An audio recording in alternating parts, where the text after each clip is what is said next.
ایک شخص تھا. اب دیکھیں اس زمانے میں ڈی این اے ٹیسٹ نہیں ہوتا تھا، تو اسے اپنے بچوں کے بارے میں شبہ تھا،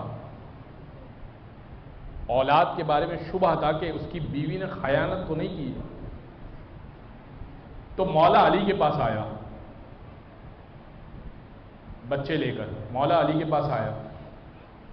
امام نے کہا کہ بیٹھو، اور بچوں کو حسین کے پاس بھیج دیا. اور امام کوفہ کا وہ رہنے والا تھا، اور یہ مدینہ کا واقعہ ہے. امام نے اس سے کوفہ کے حالات پوچھے کہ کوفہ میں کیا ہو رہا ہے، فلاں کیسا ہے میرا صحابی ساتھی، فلاں کیسا ہے، فلاں کیسا ہے. کافی دیر تک امام نے اس سے گفتگو کی.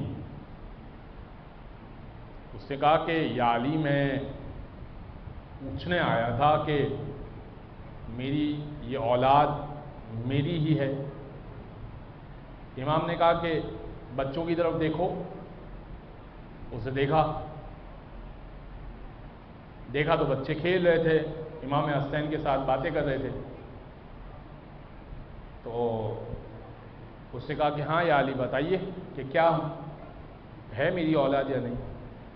امام نے کہا بچے ہنس ہنس کے کھیل رہے ہیں حسین کے ساتھ اور باتیں کر رہے ہیں، اور تجھے شبہ ہو رہا ہے.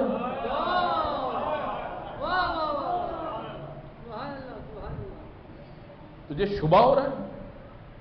لہذا علی کی محبت چہروں کو کھلاتی